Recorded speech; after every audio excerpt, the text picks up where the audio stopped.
Le prophète Mahomet, paix et bénédiction sur lui, est né dans la ville sainte de la Mecque, dans la péninsule arabique, en 571 après J. d'Arc-C.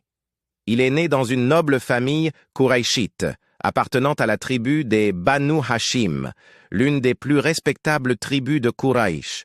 Le prophète Mahomet est né le 12e jour du mois de Rabi al-Awwal, jour connu sous le nom de Maulid an-Nabi, naissance du prophète.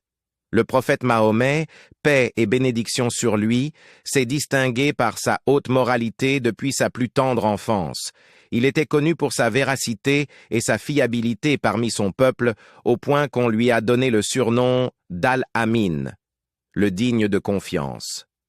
Lorsqu'il a atteint l'âge de 40 ans, il a reçu la révélation divine par l'intermédiaire de l'ange Gabriel, devenant ainsi le messager d'Allah pour l'humanité entière. Le prophète Mahomet, paix et bénédiction sur lui, a commencé sa prédication islamique secrètement à la Mecque, puis l'a rendue publique 3 ans plus tard. Le prophète et ses compagnons ont fait face à une forte opposition de la part des Kouraïchites, qui craignaient l'effondrement de leur système social et économique. Cependant, le prophète, paix et bénédiction sur lui, est resté ferme dans sa mission et a émigré vers Médine, où il a fondé le premier État islamique. À Médine, le prophète Mahomet, paix et bénédiction sur lui, a établi un État islamique fort et a jeté les bases d'une société islamique juste. L'islam s'est répandu dans la péninsule arabique du vivant du prophète. Après sa mort en 632 après J.C., les califes bien guidés ont poursuivi la diffusion du message de l'islam dans le monde. Le prophète Mahomet, paix et bénédiction sur lui, est considéré comme le sceau des prophètes et des messagers, et un modèle pour les musulmans en tout temps et en tout lieu.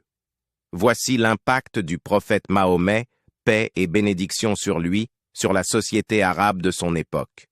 1. Réforme de la société arabe.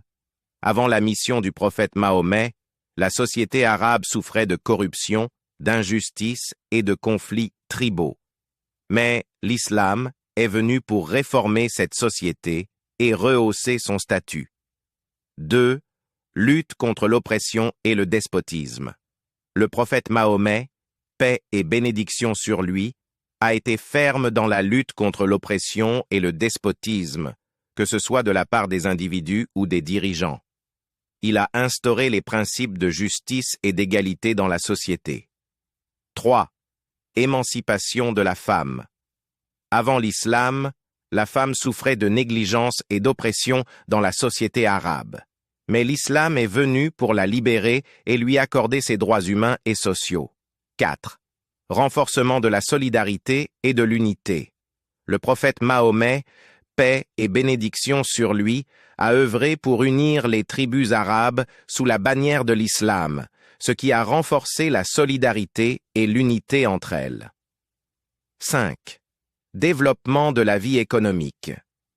Le prophète Mahomet, paix et bénédiction sur lui, a encouragé le commerce, le travail et le développement des ressources économiques, contribuant ainsi à la prospérité de la vie économique dans la société arabe. 6. Élévation des valeurs morales. Le prophète Mahomet, paix et bénédiction sur lui, a incité à l'adoption des vertus nobles telles que la véracité, la fiabilité et la bienfaisance, renforçant ainsi ces valeurs dans la société. De multiples manières, le prophète Mahomet, paix et bénédiction sur lui, a opéré une transformation qualitative de la société arabe, jetant les bases d'une société islamique unie et prospère.